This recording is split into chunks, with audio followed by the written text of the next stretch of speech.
Icon of the Seas launched in January 2024 as the largest cruise ship ever built, 250,000 gross tons of steel carrying up to 7,600 passengers, built by Royal Caribbean specifically to hold the title of biggest ship on Earth.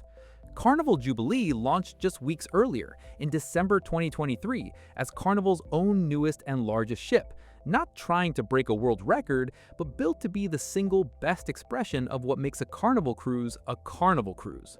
Put them side by side, and you're not just comparing two ships, you're comparing two entirely different philosophies about what passengers actually want out of a vacation at sea. Today, we're finding out which one actually delivers. Icon of the Seas measures roughly 250,000 gross tons, stretches 1,198 feet from bow to stern, and spans 20 decks. She can carry up to 7,600 passengers at maximum capacity, with a crew of 2,350 keeping the whole operation running. Carnival Jubilee measures around 183,000 gross tons, runs 1,130 feet long, also across 20 decks, with a maximum capacity closer to 6,500 passengers and the crew of about 1,735. So by every raw measurement, Icon is the bigger ship. Roughly 40% more gross tonnage, close to 70 feet longer, and room for well over 1,000 more passengers at full capacity. If this comparison started and ended with size, the video would already be over. But size alone has never actually been what determines whether a cruise is good. It determines how much stuff is on the ship.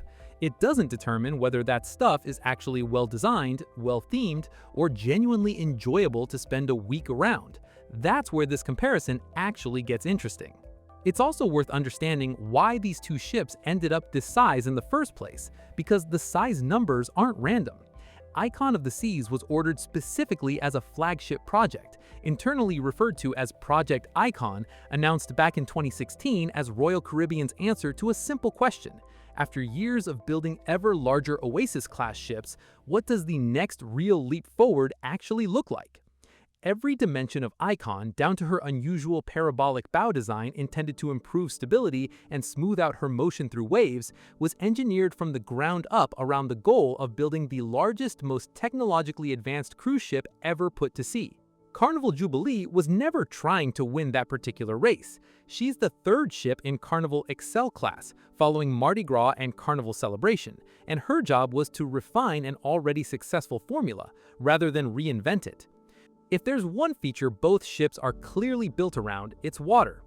Both Icon and Jubilee treat their pool decks and water parks as the true centerpiece of the entire vessel, and both go to genuine extremes to prove it. Icon of the Seas contains what Royal Caribbean calls Category 6, the largest water park ever built at sea, featuring 6 record-breaking slides, including Godzilla, the tallest water slide at sea, and Storm, the tallest water slide drop ever put on a cruise ship. The water park also includes the tallest waterfall ever installed on a cruise ship, part of an entire dedicated neighborhood built specifically around water-based thrill rides, alongside separate splash areas designed for younger kids and even babies. Across the whole ship, Icon offers 7 different swimming pools total, spread across multiple distinct zones rather than one central pool deck. Carnival Jubilee takes a different approach, built around its own signature attraction, Bolt, marketed as the first roller coaster at sea, a genuine electric-powered coaster that sends riders around an elevated track wrapping around the ship's funnel, reaching speeds up to 40 miles per hour, suspended high above the pool deck with open ocean views the entire way. It's not a water feature at all, but it's clearly Carnival's answer to the exact same question Icon is asking. What's the one attraction dramatic enough to define this entire ship in a single photo? Judged purely on scale, Icon's water park wins easily. 6 record-breaking slides and a dedicated multi-pool neighborhood is objectively more infrastructure than one coaster, however impressive that coaster is. But judged on originality, arguably Jubilee takes it. Water slides, no matter how tall, are still fundamentally the same category of ride every megaship has offered for years. An actual roller coaster wrapped around a working funnel, genuinely airborne above the ship, is something no other line has matched. Dining and entertainment, where the two ships' philosophies really split. This is where the comparison stops being about size entirely and starts being about identity. Icon of the Seas is organized into 8 distinct neighborhoods with each of its own restaurants, bars, and design theme. Icon carries over 40 different bars and restaurants, 20 of them entirely new concepts never offered on a Royal Caribbean ship before. The overall design language leans heavily into scale and spectacle. Big domed spaces, dramatic sightlines, and entertainment venues clearly built to be photographed and shared. Carnival Jubilee, by contrast, leans hard into Carnival's long-standing signature partnerships and personality-driven dining, the exact formula the brand has built its identity around for years.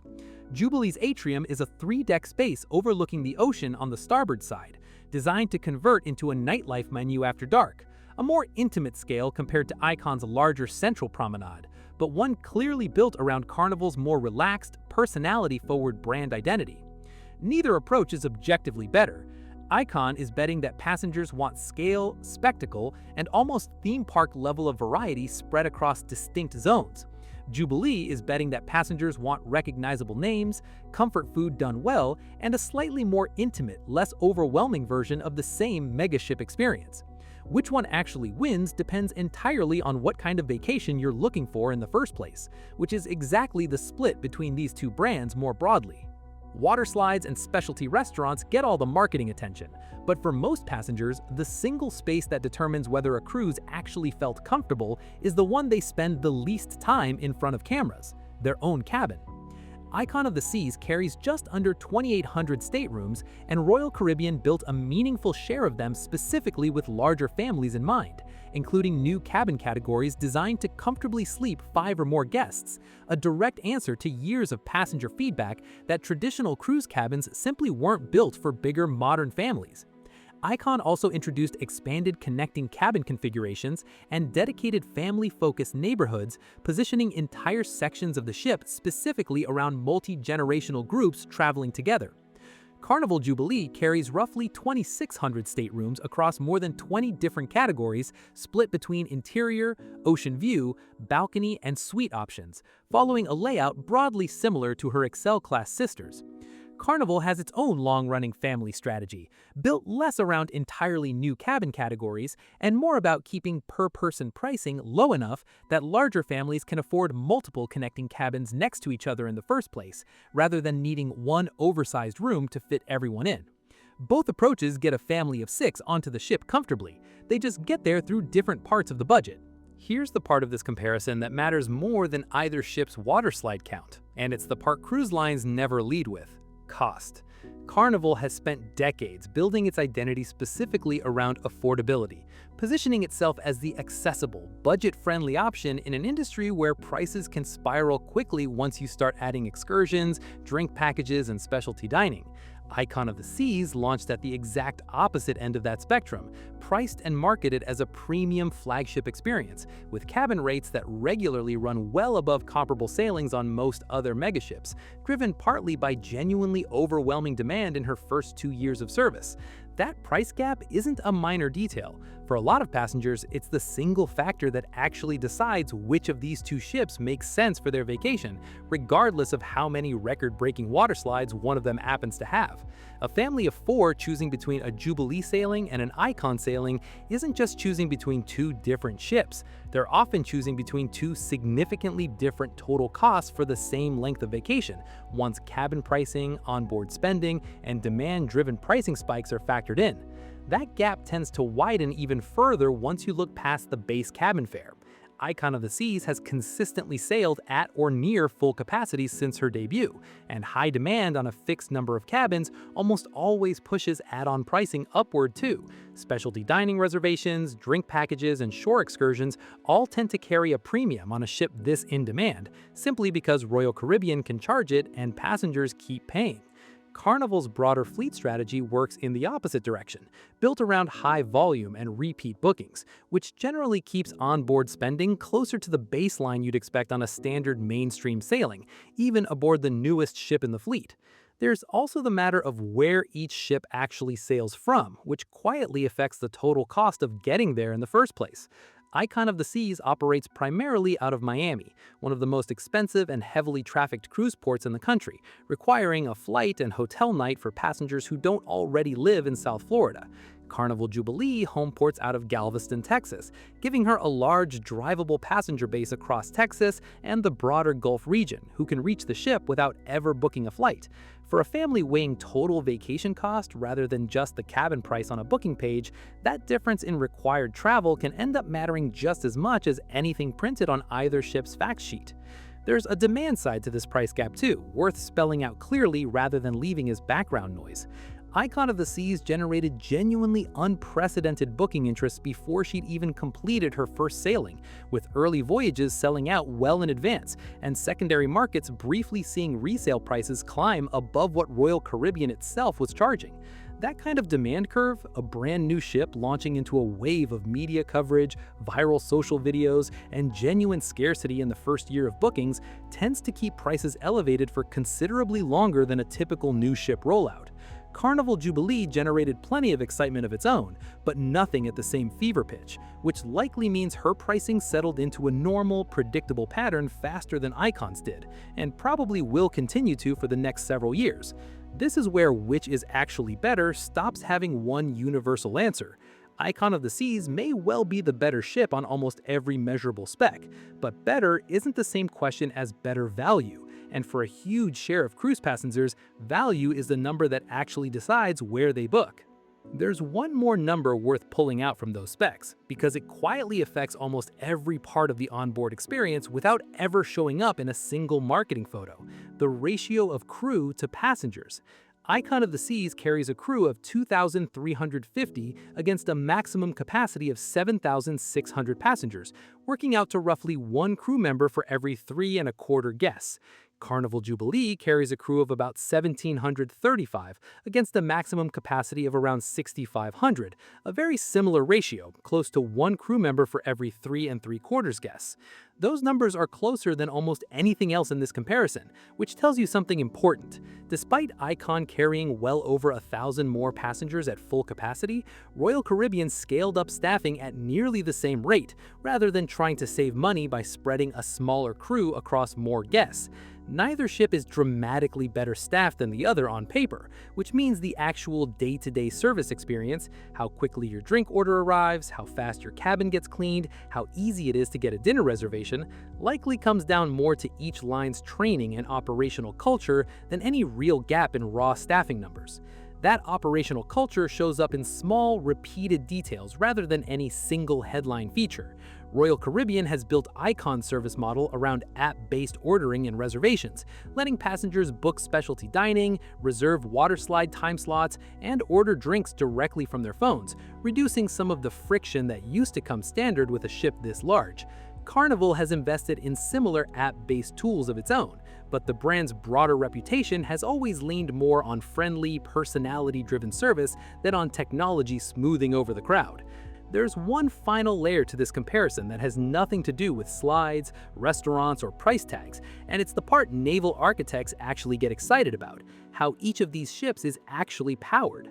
Both Icon of the Seas and Carnival Jubilee run on liquefied natural gas rather than traditional heavy marine fuel, a meaningful shift for an industry that's historically relied on fuel oil for essentially its entire history.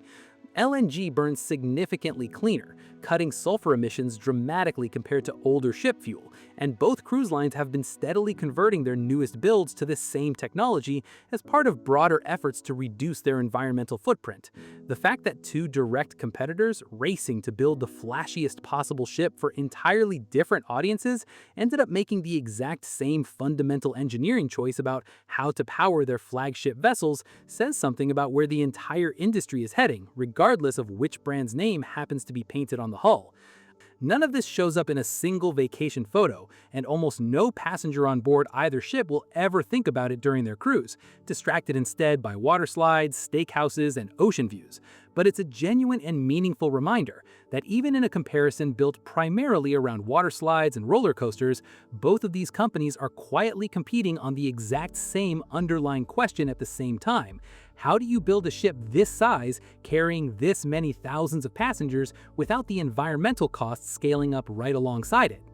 One last practical difference deserves its own space, because it shapes the entire vacation before a passenger ever steps foot on board: the actual itineraries each ship sails. Icon of the Seas primarily operates 7-night Caribbean itineraries out of Miami, alternating between eastern and western routings that call at destinations including Royal Caribbean's own private island, Perfect Day at Coco Cay, a destination the line has invested heavily in specifically to complement its newest, flashiest ships. The itinerary structure leans into consistency and predictability, offering passengers a well-tested, heavily marketed route built around the private island experience Royal Caribbean fully controls from top to bottom. Carnival Jubilee, sailing out of Galveston, offers a broader mix of itinerary links, including both shorter getaways and longer 7-night sailings into the Western Caribbean, with stops at ports like Cozumel, Costa Maya, and Mahogany Bay. Galveston's position as a major Gulf Coast home port gives Jubilee a genuinely different itinerary footprint than a Miami-based ship like Icon, often appealing to a passenger base that specifically wants to avoid flying to Florida at all. Neither itinerary structure is inherently better, but they serve genuinely different travel patterns. Icon rewards passengers already near or willing to fly into South Florida in exchange for a tightly curated, heavily branded private island experience Royal Caribbean fully controls from top to bottom. Jubilee rewards passengers across the central United States who can drive straight to the ship in exchange for a more traditional mix of established Caribbean port days. For many families, this single factor, which port they can reach without a flight, ends up mattering just as much as anything either ship offers once you're actually on board. So which one is actually better? Here's the honest answer, and it's not the one either cruise line's marketing department would want us to give. If you're judging strictly by scale, technology, and sheer number of record-breaking features, Icon of the Seas wins clearly. She's bigger, newer by a matter of weeks, carries more passengers, offers more restaurants, and holds genuine world records for her water park that Jubilee simply can't match. If your idea of the perfect vacation is maximum variety, maximum scale, and the newest, most talked about ship in the world right now, Icon is the correct answer. Full stop. But if you're judging by value, by brand personality, by the specific kind of laid-back, recognizable comfort that's made Carnival the best-selling cruise line in North America for years, Jubilee holds its own far better than the raw tonnage numbers suggest. A roller coaster wrapped around the working ship's funnel is still one of the single most inventive attractions in the entire industry. Guy Fieri's barbecue has genuine fan followings across the fleet, and Carnival's pricing consistently keeps a megaship vacation accessible to families who'd never consider Icon's price tag in the first place. The honest verdict is that these two ships aren't really competing for the same passenger in the first place. Icon of the Seas is built for people chasing the biggest, newest, most record-setting experience on the ocean, whatever it costs. Carnival Jubilee is built for people who want nearly all of that same megaship energy. The water slides, the specialty dining, the multi-deck atrium, without the price tag and the crowds that come with holding the title of world's largest ship. Put the two side by side long enough, and the real lesson here isn't about which ship wins, it's about what better even means once a category gets this competitive. Royal Caribbean and Carnival aren't building ships in a vacuum. They're each responding directly to what their specific passengers keep asking for, refined over literally decades of feedback, repeat bookings, and fierce competition for the exact same limited vacation dollars. Icon of the Seas represents Royal Caribbean's answer to what happens when you're willing to spend whatever it takes to build the single most impressive ship on the ocean. Carnival Jubilee represents the opposite bet entirely, that most passengers don't actually want to spend whatever it takes, they want nearly the same magic for a price and home port that actually fits their real life. Both bets are clearly working right now. Icon of the Seas has spent 2 straight years sailing at or near full capacity, proving there's genuine, sustained demand for the biggest, newest, most record-setting experience money can currently buy anywhere on the ocean. Carnival Jubilee, meanwhile, sails as part of a fleet that remains the single best-selling cruise line in North America year after year, proof that Carnival's more accessible formula still resonates with far more total passengers than any single flagship ever could on its own. Neither company is wrong about what the market wants, and neither one appears to be backing down from that bet anytime soon. They're just building for 2 different halves of the exact same market, and both halves keep showing up ready to book year after year. Which one is actually better isn't really a question with one single answer at all. It's a question that answers itself the moment you honestly decide what you're actually looking for out of a week at sea.